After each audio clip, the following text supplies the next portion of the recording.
Las 1001 noche, anónimo. Noche 53. Así pues, llegada la noche, a instancias de su hermana y con el permiso del rey Charayar, que se mostró muy interesado en conocer la historia del tercer vagabundo, Charazad relató. Historia del tercer vagabundo. Cuentan, Majestad, que el tercer vagabundo tomó la palabra y empezó a narrar. La historia que os explicaré, señora, es todavía más extraordinaria que las que hasta ahora hemos podido escuchar. A mis compañeros les afectó la mala suerte, sin que nada pudieran hacer en contra de ella. Sin embargo, por lo que respecta a mí, fui yo mismo el que la forzó. Solo tengo en común con ellos el hecho de que no nací tuerto ni pobre de condición, sino todo lo contrario. Veréis, mi nombre es Agib y soy hijo del sultán Hasib. Cuando mi padre murió, heredé su puesto y llegué a ser dueño de un próspero país, cuya capital está situada en la costa y cuyos dominios se extienden a diversas islas de los alrededores.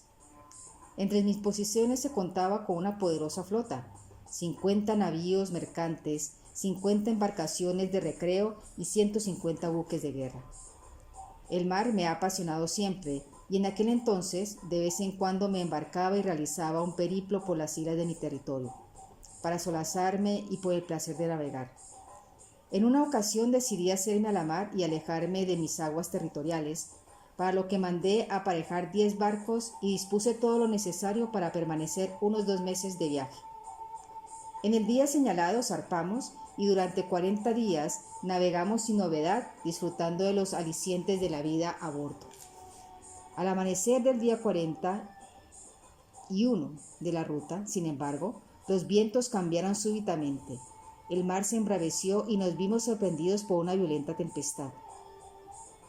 A merced del oleaje, tripulantes y pasajeros rogábamos a Alá para que nos salvara del naufragio. Aunque salgamos de esta, no creo que podamos enderezarle el rumbo, pensaba yo, consciente de los peligros que entrañaba nuestra situación. Aunque conseguimos que nuestra nave no zozobrara, el temporal nos desbarató la cingodura. Perdimos de vista a los otros barcos y no fue hasta la mañana del día siguiente que amainó. Volvió la bonanza y el sol brilló por encima de la mar. Por entonces surcábamos aguas desconocidas y al avistar una isla pusimos proa a tierra y desembarcamos. Permanecimos en ella un par de jornadas y una vez repuestos los ánimos y las fuerzas, nos hicimos de nuevo a la mar. Unos 10 días después, el arraez, con cara de preocupación, ordenó al vigía que subiera a la cofa y le informara inmediatamente de sus observaciones. «Calma, chicha, y nada a estribor, señor», gritó el vigía y seguidamente anunció. «Atención, se observa algo a babor, algo así como una montaña, completamente negra». Fue oír estas palabras y el arraez, presa de una súbita desesperación, arrojó el turbante al suelo y empezó a mecerse la barba mientras exclamaba: «No, vamos a morir, ayúdanos, Alá mío». Nos quedamos todos sumamente desconcertados y cuando le pedí explicación por su actitud, dijo: «La montaña negra a la que se refiere el vigía, señores, no es más que la conocida por la montaña magnética entre muchos marinos. Una montaña construida mayormente por piedra magnética y que es fatal para las embarcaciones que pasan cerca. Atrae irremisiblemente los clavos y todo lo que de hierro se halla en ellas y la desmonta. Dicen que en la montaña hay engastada una gran cantidad de hierro y que en la cumbre se erige una cúpula de bronce sostenida por 10 columnas y en la cima de la cúpula la estatua de un caballero y un caballo, también de bronce. Según cuentan, este caballero lleva colgado al pecho una lámina de plomo grabada con alimanes y al parecer, él es el culpable de esta maldición de los mares, de la que solo se librarán los hombres el día que caiga del caballo. Pero, ¿cómo queréis que eso suceda? Estamos perdidos». Nuestro disgusto fue enorme y nos unimos a la red en sus lamentaciones. Seguros de que la catástrofe era inevitable, empezamos a despedirnos unos a otros y a darnos instrucciones por si acaso algo tuviera la suerte de escapar a la muerte, y si la providencia así lo dispusiera, lograra regresar sano y salvo a nuestra tierra. Pasamos la noche en vela, sumidos en la pesadumbre, y a la mañana siguiente nos acercamos al área de influencia de la montaña magnética, y tan pronto entramos en ella ocurrió lo que la res había pronosticado.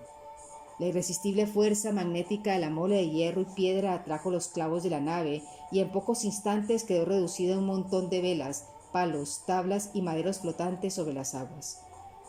Los hombres hicimos lo que pudimos para salvarnos, haciéndonos a cualquier trozo de madera. No sé lo que fue de mis compañeros, pues bien pronto les perdí de vista, y en cuanto a mí, me sujeté fuerte a uno de los tablones desprendidos del barco. Las olas me arrastraron hacia la montaña y logré ponerme pie en ella después de agarrarme no sin dificultad a la saliente de una roca.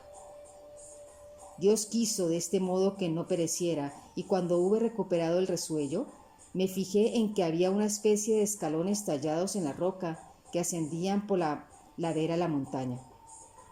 No lo dudé ni un momento e inicié la escalada. La luz del alba sorprendió a Charazad y ella dejó de hablar. ¡Qué historia más emocionante!, exclamó su hermana Dinazar. Pues si la próxima noche aún sigo con vida y su majestad el rey me lo permite, os contaré el resto, que es mucho más emocionante todavía, afirmó Charazad.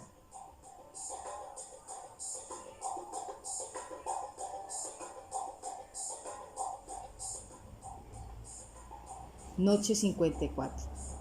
Así pues, llegada la noche y a instancia de su hermana, Charazad reanudó el relato. Cuenta, majestad, que Agib siguió explicando.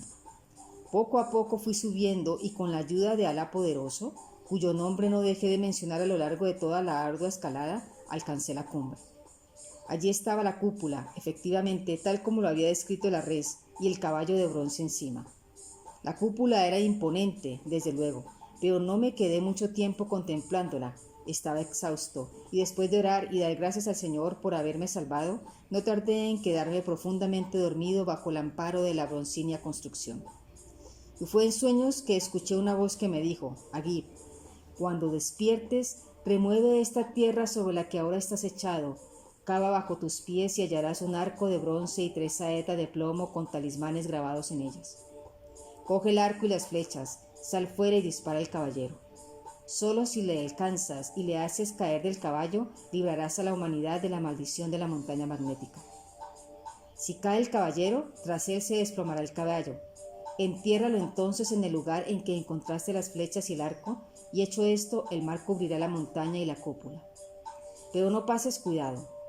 Cuando las aguas estén a punto de cubrirla, se te acercará un bote conducido por un barquero de bronce, sube a él y te entregará un remo. Rema junto a él sin decir palabra y sobre todo sin mencionar nunca el nombre de Alá. Si así lo haces, al cabo de 10 días llegaréis a tierra y encontraréis quien te lleve de regreso a tu país. Pero recuerda, esto solo sucederá si no mencionas nunca ante el barquero el nombre de Alá. Al despertarme, recordaba nítidamente las instrucciones que la misteriosa voz me había dado en sueños y decidí seguirlas. Cavé en el lugar que me había indicado, hallé el arco y las flechas y afortunadamente con la tercera acerté plenamente en el pecho del caballero, que, nada más recibir el impacto, se precipitó al mar. Luego cayó el caballo, lo enterré y acto seguido las aguas empezaron a subir de manera que en poco tiempo cubrieron la montaña, y cuando el nivel estaba a punto de igualarse a la cima de la cúpula, apareció el bote, conducido por el barquero de bronce. El extraño personaje me alargó un remo y con su ayuda subí a bordo y me puse a remar a su lado sin que entre nosotros mediara ni palabra. Remamos sin pasar durante 9 días, durante los que no sentí ni pizca de hambre ni de cansancio, y al amanecer del 10º día divisé tierra en el horizonte. Fue tal mi alegría que, olvidando por completo la advertencia de la voz del sueño, solté el remo y grité con todas mis fuerzas: «Alabado sea Alá». Fui un insensato, porque nada más pronunciar esas palabras el bote volcó. Los engulleros que remolinos hacían en el agua me tragaron, y noté con horror cómo las olas me arrastraban lejos de la costa. Intenté nadar contracorriente hasta que, rendido por la fatiga, encomendé mi alma a Alá y me dejé ir, convencido de que iba a entregarme. Pero los designios del Señor son insondables, pues cuando creí que iba a ahogarme, se levantó un viento terrible y me encontré en la cresta de una ola gigante que, en cuestión de instantes, me arrastró a tierra y me dejó tirado en la arena de una playa desconocida. Al parecer, La hora de mi muerte no había llegado y Alá, una vez más, había querido salvarme. Calado hasta los huesos, me quité la ropa mojada, la extendí sobre la arena para que se secara y a su lado me quedé dormido, como un tronco, completamente agotado. Creo que dormí un día entero, pues al abrir de nuevo los ojos vi que el sol estaba casi en la misma posición en la que se hallaba en el momento en que me había dormido. Me vestí y empecé a caminar dispuesto a explorar los alrededores. Pronto me di cuenta de que había ido a parar a una isla, de dimensiones bastante reducidas, por cierto, y aunque contaba con un pequeño oasis de vegetación y agua potable que me permitiera sobrevivir, me sentía bastante decepcionado por no haber llegado a tierra firme. Temí que estuviera tan apartada de las rutas de navegación que quizás nunca más saldría de ella, y abatido me senté de nuevo en la playa, contemplando la inmensidad del mar que se abría ante mis ojos y pensando en los extraños acontecimientos que había vivido. De pronto me pareció distinguir una mancha en la línea del horizonte.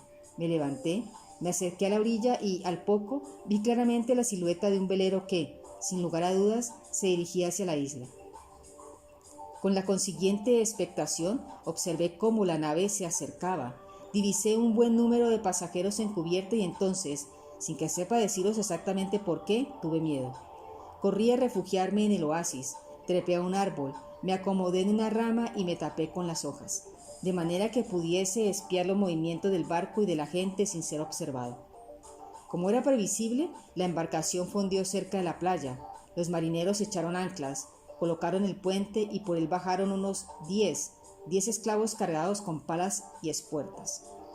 Caminaron hasta llegar casi al borde de la vegetación y bastante cerca del árbol desde el que los espiaba, se pusieron a cavar con ahínco hasta que dejaron al descubierto una losa en el subsuelo.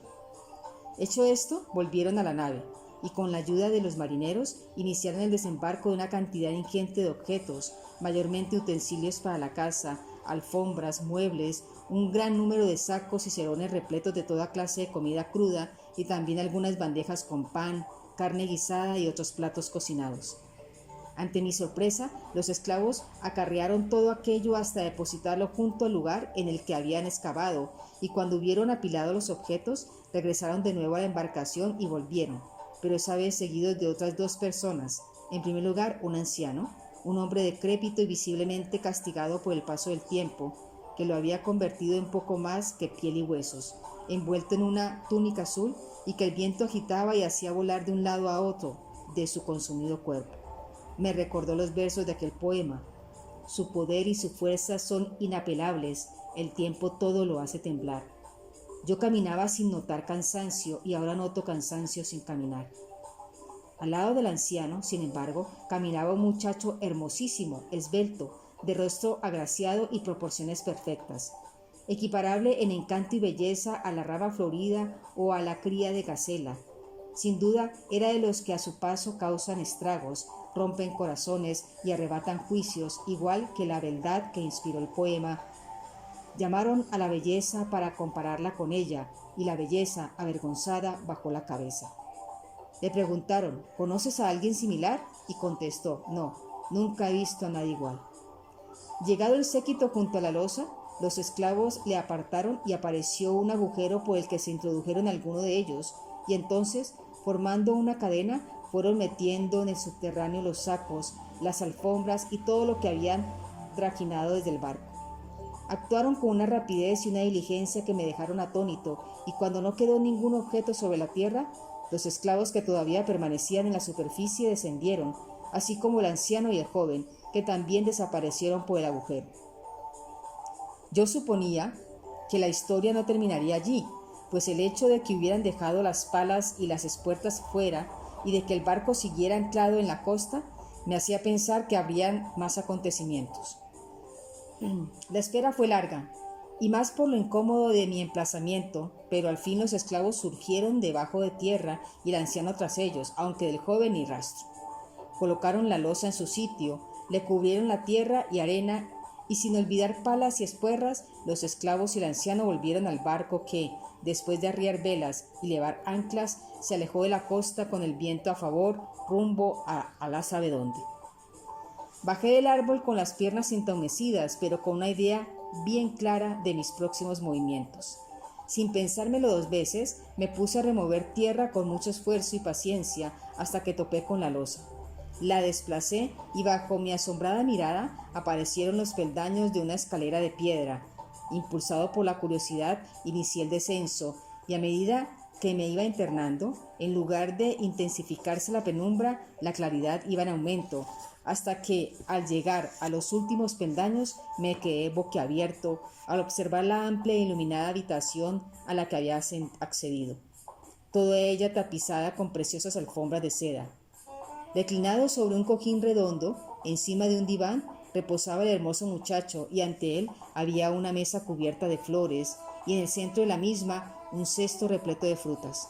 Al parecer estaba solo y al percatarse de mi presencia recibió tal sobresalto que se quedó blanco como la cera. No temas, soy un hombre de bien y no te haré ningún daño, le tranquilicé enseguida y añadí.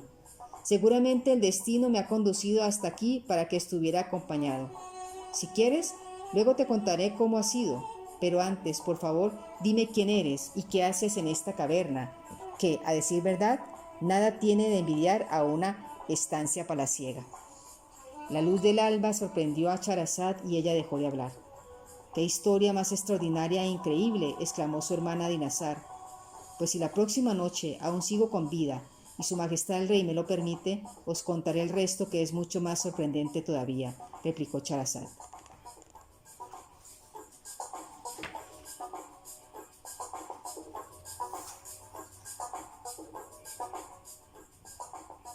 Noche 55. Así pues, llegada la noche y a instancias de su hermana, Charazad reanudó el relato. «Cuentan, majestad, que Agib siguió explicando. Con la tranquilidad, el color volvió a las mejillas del muchacho que, muy educadamente, me saludó y a continuación dijo: «Si te interesa saber lo que hago aquí, disponte a escuchar prodigios, amigo. Debes saber que soy hijo de un hombre muy rico. Mi padre había sido joyero y dispone de una gran cantidad de dinero, esclavos, criados a su servicio y además es dueño de una importante flota de naves mercantes que le reporta grandes beneficios. Ha tenido tratos con reyes y señores de todo el mundo. La única pena que perturbó la vida de mi padre durante largo tiempo fue la ausencia de un descendiente hasta que, ya en su madurez, tuvo un sueño y soñó que engendraría un hijo varón, pero que, desafortunadamente, el hijo no viviría mucho tiempo. Mi padre se levantó alterado después de aquel sueño, deseando que se cumpliera solamente la primera parte. Al día siguiente, mi madre le anunció que estaba embarazada y él, alborozado, apuntó la fecha y contó los días hasta que llegó el esperado parto y mi madre me dio a luz, sin contratiempos. El mismo día en que nací, mi padre hizo que me levantaran el horóscopo y los astrólogos le predijeran que viviría feliz y lejos de peligros hasta los 15 años, edad en la que se produciría una conjunción desfavorables, que si la superaba viviría, pero que si no, perecería.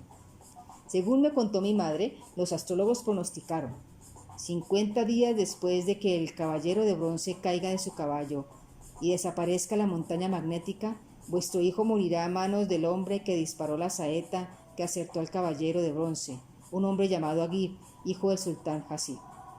Con semejante pronóstico, mi padre se quedó preocupado, pero me crió y me educó lo mejor que supo, tratando de olvidarlo.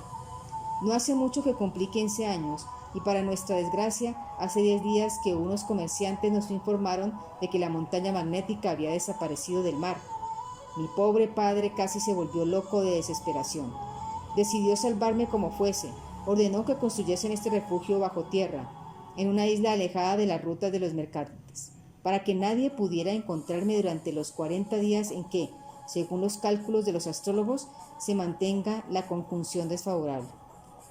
Pero por eso estoy aquí. ¿Comprendes? Mi padre ha prometido que volverá a buscarme cuando el peligro pase. Ya es muy anciano, y si me ocurre algo, sé que moriría de pena. Tuve que hacer grandes esfuerzos para no perder la calma cuando el muchacho mencionó mi nombre como el de la persona que iba a matarle.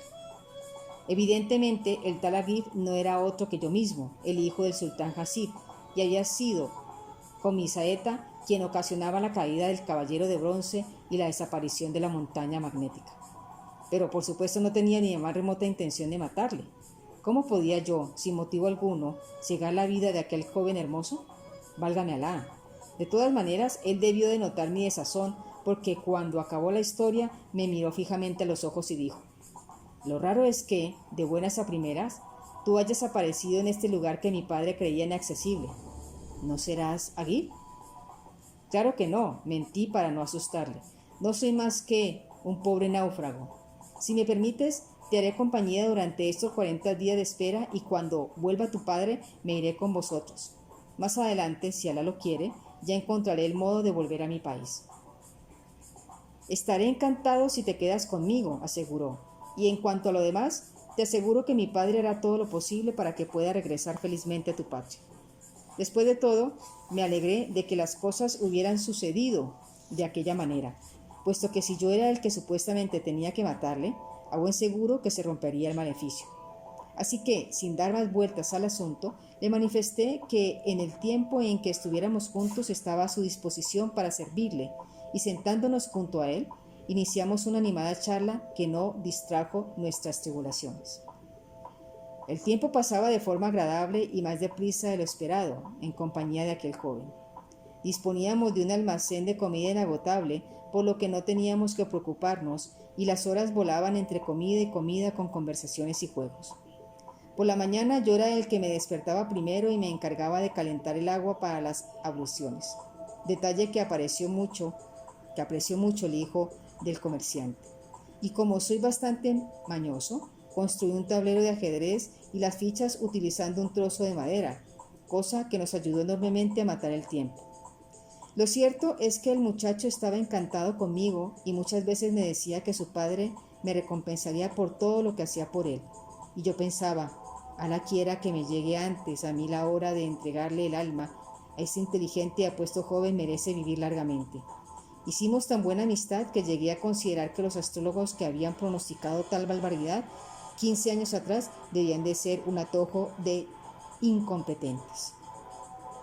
Casi sin darnos cuenta pasaron los días y cuando, según nuestros cálculos, faltaba solo un día para que concluyese nuestro encierro, el muchacho, rebosante de alegría, se lavó a conciencia y se puso ropa nueva y limpia para recibir con todos los honores a su padre.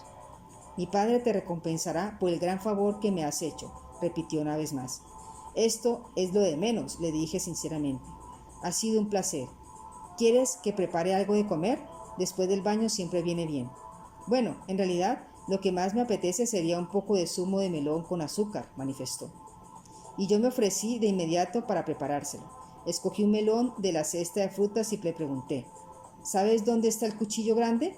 Creo que en este estante, dijo señalando uno que había encima del diván en donde estaba acostado. Descuida, no te levantes, le dije para que no se molestara. Yo mismo lo cogeré. Me subí a un taburete y efectivamente allí estaba el cuchillo. Lo agarré por el mango y entonces, maldita sea la hora, sucedió algo horrible. Perdí el equilibrio. Casi sobre el muchacho, el cuchillo cayó en manos y sin querer se lo clavé en el corazón. El desgraciado joven expiró el instante y yo, cuando me di cuenta de lo que había hecho, empecé a chillar como un poseso. Me abofeteé y me desgarré el vestido, pero por más que lloré y me desesperé, nada pude hacer para devolverle la vida. El destino se había cumplido. Dios mío, ten piedad de mí. ¿Por qué tan duros golpes me afliges en el lado adverso? Ojalá muriera también en este momento, grité presa del desconsuelo. La luz del alba sorprendió a Charazad y ella dejó de hablar. ¡Qué historia más extraordinaria e increíble!, exclamó su hermana Dinazar. Pues si la próxima noche aún sigo con vida y su majestad el rey me lo permite, os contaré el resto, que es mucho más sorprendente todavía, replicó Charazad. Y la noche 56 se acerca.